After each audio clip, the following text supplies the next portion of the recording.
Hi friends, welcome to with in vlogs. అందరూ ఎలా ఉన్నారు? నేనైతే చాలా చాలా బాగున్నాను. మీరందరూ కూడా బాగుండాలని కోరుకుంటున్నాను. ఇది మండే షూట్ చేసిన వీడియో ఫ్రెండ్స్. ఇది ఉదయాన్నే పిల్లల్ని పెద్దబాబు అయితే నిద్ర లేచాడు. సో ఆయన్ని లేపడానికి లేపేసి ఆయన చదువుకుంటాడు కాసేపు. ఈలోపు ఇది ఎలక్ట్రిక్ బండికి ఛార్జింగ్ అయితే పెట్టాలి. నేను నిన్నంతా నైట్ కొంచెం చినుకులు పడినట్లు ఉండింది. ఎందుకంటే బయట కదా, పెడితే పాడైపోద్ది. అంటే వానలో తడిస్తే అది బ్యాటరీ రిపేర్ వస్తుంది ఫ్రెండ్స్. అది ఇప్పటికే 3-4 టైమ్స్ బ్యాటరీని అయితే మార్చాము. బండి ఎటువంటి ప్రాబ్లం లేదు, కానీ ఈ బ్యాటరీస్ ప్రాబ్లమే, మర్చిపోవడము, వర్షం వచ్చినప్పుడు తడిచిపోవడము అలా జరుగుతుంది. కానీ పెట్రోల్ అయితే సేవ్ అవుతుంది ఫ్రెండ్స్. మనకి ఖచ్చితంగా సేవ్ అవుతుంది. ఈ మెయిన్ రోడ్లో ఫుల్ ప్రశాంతంగా ఉంటుంది. మార్నింగ్ టైం అయితే ఫుల్ ప్రశాంతంగా ఉంటుంది. నేనైతే అదే బ్యాటరీ తీసుకొని వచ్చాను. ఇప్పుడు బాబుని లేపేసి వచ్చి ఇప్పుడు ఛార్జింగ్ అయితే పెట్టేస్తాను. మళ్ళీ పిల్లల్ని తీసుకునే వరకు తీసుకెళ్ళడానికి స్కూల్కి వెళ్తాం కదా, అప్పటి వరకు అయితే ఫుల్ అయిపోద్ది. అందుకనేసి ఇప్పుడు పెడుతున్నాను. ఒకవేళ పవర్ ఉన్నా ఉండకపోయినది లేగానే ఫస్ట్ డ్యూటీ నాది అదే. ఆ పని చేసిన తర్వాతనే ఏ పని అయినా చేసుకుంటాను. ఇది మా ఇల్లు వచ్చేసి వీధిపోటు తగులుతుంది ఫ్రెండ్స్ ఇక్కడ. కానీ తీసుకునేటప్పుడు చాలామంది అన్నారు, వీధిపోటు ఉండే ఇల్లు తీసుకుంటే కలిసి రాదు, మంచిది కాదు అని కూడా అన్నారు. మాది పడమటి వీధిపోటు అయితే తగులుతుంది. డెడ్ ఎండ్ అయితే కాదు, అటు రోడ్డు ఇటు రోడ్డు రెండు వైపులా ఉన్నాయి. కానీ మాకు అప్పుడు పరిస్థితుల్లో ఆ అమౌంట్ మాకు అంటే అంత స్తోమత లేక మేము ఇంకా ఉన్న దాంట్లోనే తక్కువలో దొరికిందని తీసుకున్నా చాలామంది అన్నారు. మేము ఏం పట్టించుకోలేదు. మాకు తెలిసిన ఒక సార్ని అయితే కనుక్కున్నాము. ఆయన ఓకే, పడమటి వీధిపోటు ఏం ప్రాబ్లం లేదన్నారు. మేమైతే ఈ ఇల్లు తీసుకున్నాక ఎటువంటి ప్రాబ్లం రాలేదు. అంతా బాగానే ఉంది. వ్యాపారం అంతా బాగానే జరుగుతుంది. అందరం బాగానే ఉన్నాము. అవన్నీ మన నమ్మకాలు. ఇప్పుడు సిటీస్లో ఉండేవాళ్ళు వీధిపోటులు లేకుండా ఎవరు వదిలి కడుతున్నారు? ఇక్కడ ఎదురింటి అంకుల్ అయితే వచ్చాడు. ఆయన బెంగళూరు వెళ్ళి ఉన్నారు. ఆయన వచ్చాడు. సో అది మాట్లాడుతున్నాను. నేను వాకిలి గడగడం అయిపోయింది, ముగ్గు కూడా వేసేసాను. ఆ అంకుల్తో అయితే మాట్లాడుతున్నాను. మొన్న కాల్ చేశారు, నేను లిఫ్ట్ చేయలేదంట. ఆంటీ అడిగింది అంటే చెప్తున్నాను, నేను ఎక్కడో చూసుకొని ఉండను అంకుల్ అని చెప్తున్నా. ఇంకైతే వెళ్ళేసి నిన్న చికెను మటన్ అవి వండాము. సో గ్యాస్ స్టవ్ అన్నీ క్లీన్ చేయాలి. గిన్నెలు అయితే చాలా చాలా ఉన్నాయి. ఎన్నిసార్లు అడిగినా కానీ తగ్గని పంటు ఆడవాళ్ళకి ఉందంటే ఈ గిన్నెలు తోమడమే. ఇదే పెద్ద టాస్క్. ఒక్క గిన్నె లేకుండా చూసుకుందామన్నా కానీ ఏదో ఒకటి రూపంలో అయితే మనకి గిన్నెలు అయితే పడుతూ ఉంటాయి. అదే అంకుల్ దాని గురించే మాట్లాడుతున్నారు. ఇదైతే వాటరు చెట్లకు పెట్టేదాన్ని, పైప్ అయితే పెట్టేశాను. రోజు పెట్టడం తీయడం కొంచెం ఇబ్బందిగా ఉందనేసి అట్లే వదిలేస్తాను. రోజు ఈవినింగ్ అయితే చెట్లకు నీళ్ళు పడతాను ఫ్రెండ్స్. ఇది ఆ రెడ్ బకెట్ బిర్యానీ డబ్బా. అది దాంట్లో మొన్న సమ్మర్లో కూలిపోయింది వేసాము ఆ బకెట్. ఏం కాదు, ఎందుకు పనికి రాకుండా పోయింది. దాన్ని అక్కడ దాని లోపల ఏదో ఒకటి పుదీనానో ఏదో ఒకటి నాడదామనేసి అక్కడ ఉంది. ప్రస్తుతానికైతే ఏం హోల్స్ ఏం పెట్టలేదు, నాటుకోవాలి.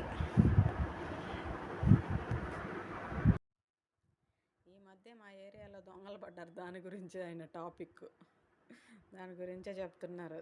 ఎట్లా అంటే రాత్రులు సైరన్ మోగుతుంది అంకుల్, పోలీస్ వాళ్ళు వస్తున్నారు అని అయితే నేను చెప్పేసి వెళ్ళిపోయాను. ఇబ్బంది ఏం లేదు, జాగ్రత్తగానే ఉంటున్నాము అని చెప్పాను. ఇంకా ఇంట్లోకి వెళ్ళేసి ఇక్కడ గిన్నెలన్నీ తెచ్చి బయట పెట్టాలి. పెట్టాను, బయట పెట్టేశాను. ఎక్కువ ఉన్నాయి, ఇంకా ఆడ షింక్లో కడగాలంటే ఇబ్బందిగా ఉంటుంది అనేసి పెట్టాను. ఇంకొక పక్క టీ పెట్టేశాను. టీ పెట్టేస్తే టీ తాగేసి నాకు ప్రశాంతంగా పని చేసుకోవచ్చు కదా. అందుకని టీ పెట్టేసేసి ఈ గిన్నెలన్నీ ఉన్నవన్నీ బయట వేసేస్తున్నాను. తెచ్చి బయట అయితే ప్రశాంతంగా కూర్చొని కడగొచ్చు. షింక్ దగ్గర కడిగితే లేడీస్కి మెయిన్ ప్రాబ్లం ఏంటంటే నిలబడి పాదాలు నొప్పులు వస్తున్నాయి. నాకు తెలిసిన వాళ్ళు చెప్పారు. మనము ఇంతకుముందు అంటే మట్టిళ్ళల్లో ఉండేవాళ్ళం కాబట్టి మనకి ఎంత తిరిగినా పాదాల నొప్పులు ఉండవు. ఇప్పుడు ఇవన్నీ టైల్స్, మార్బుల్స్ ఇల్లులు. మనం నిలబడితే మనకి కాళ్ళు నైట్ అయితే చాలు నొప్పులు, మెడలు నొప్పులు వచ్చేస్తున్నాయి. సో టీ అయితే తాగేసిన తర్వాత ఇంకా గ్యాస్ అయితే శుభ్రం చేస్తున్నాను. నిన్న అదే చికెన్ అవి వండాం కదా, ఫుల్గా కొద్దిగా జిడ్డుగా పడి ఉంటే కడిగేసాను. కిచెన్లోకి అయితే ఫుల్ వెళ్తారు వస్తుంది ఫ్రెండ్స్. ఇంకా షింక్లో కడగడానికి బ్లీచింగ్ కొద్దిగా వేసాను. మామూలుగా అయితే సబీనా అది వేసి కడుగుతాను. కొద్దిగా బ్లీచింగ్ వేసాను, స్మెల్ రాకుండా నీట్గా ఉంటుందని అయితే బ్లీచింగ్ వేసాను. కొంచెం ఘాటుగానే అయితే ఉంటుంది, కానీ బ్లీచింగ్ వేసి కడిగితే ఒక 2-3 రోజులు ఫ్రెష్గా బాగుంటుంది మనం రెగ్యులర్గా కడిగినా కానీ. సో అదైతే క్లీన్ చేస్తున్నాను.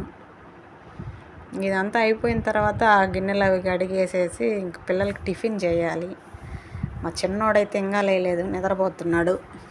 ఆయన స్కూల్లో తెలుగు మేడం ఏదో వీడియో షూట్ చేసి పంపమని నిన్న నుంచి అడుగుతున్నాడు, కానీ వాడు చెప్పలే. నిన్న నిద్రపోయాడు. నిన్న టౌన్లోకి వెళ్ళాం మేము, పిల్లలకి బుక్స్ అవి కావాలి, పెద్దోడికి షూలు లేవు, అవి తీసుకుందామనేసి టౌన్లోకి వెళ్ళాము. వెళ్ళి వచ్చేసరికి ఆయన నాకు నిద్ర వస్తుంది అని కానీ నిద్రపోయాడు.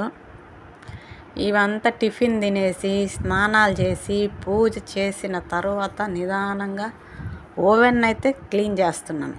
ఇది మేము లాస్ట్ 2 years క్యాంటీన్ నడిపాం కాలేజీలో. సో అక్కడ వాడాం దీన్ని. ఈ మధ్య వేరే వాళ్ళకి ఇచ్చాము. సో వాళ్ళు 2 రోజులు వాడుకుంటాము కొద్ది రోజులు కానీ ఓవెన్ అయితే ఇచ్చాము. నిన్న తీసుకొచ్చాము.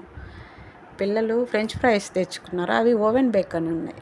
సో ఎట్లా కావాలి కదా, మందే కదా అని వెళ్ళి తీసుకొచ్చాము. అదే లోపల పఫ్స్ అవి పెడతా అమ్ముతాం కదా, ఆ పొడి అంతా పడి ఉంటే క్లీన్ చేస్తున్నా. ముందు పేపర్తో క్లీన్ చేస్తున్నా, జిడ్డు అది పోతుందని.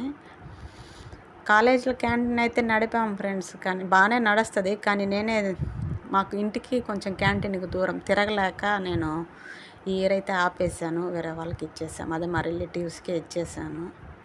సో అదే ఇంకా ఇవన్నీ అయినాక ఇది తుడిచేసుకుందామని ప్రశాంతంగా పెట్టుకున్న. ఆ ప్లేట్లో అయితే కడిగేసాను దాని లోపల ఉన్నవి.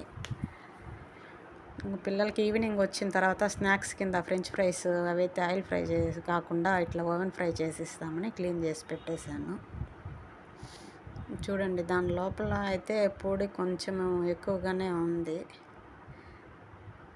అది చూపిస్తాను. జిడ్డు కదా కొంచెము, అది వాళ్ళు పఫ్స్ది కదా, అవి డాల్డా వేస్తారు. కొంచెం ఆరిపోయింది అనుకోండి జిగటగా చాలా జిడ్డు జిడ్డుగా అనిపిస్తుంది. ముందు బాగా పేపర్తోనే రబ్ చేస్తేనే ఇది అవుతుంది. ఇదిగోండి చూడండి, ఓవెన్లో కొంచెం ఇంకా డస్ట్ ఉంది, దాన్ని ఇంకా తుడవాలి. మంచి స్మూత్ క్లాత్ పెట్టి తుడవాలి. ఈ చిన్న చిన్న వాటికైతే పోవట్లేదు. ఇంకా కిచెన్లోకి అయితే వచ్చేసాను. పిల్లలకైతే క్యారేజ్ పంపించేసాను మా వారు వెళ్ళేటప్పుడు. వాళ్ళకి గోబీ ఫ్రైడ్ రైస్ అయితే పెట్టాను. ఇంక మేము అది తిన్నాం కదా, రైస్ ఎలాగో ఉంది, బీరకాయలు ఉన్నాయి. బీరకాయ పప్పు చేస్తే మా ఇద్దరికే మిగిలిపోద్ది. సో అందుకని ఒట్టి బీరకాయ బజ్జిలాగా ఎనిపేసి చేస్తామని ఆల్రెడీ ఉడకబెట్టి పెట్టున్నా, దీనికి పోపేస్తాను.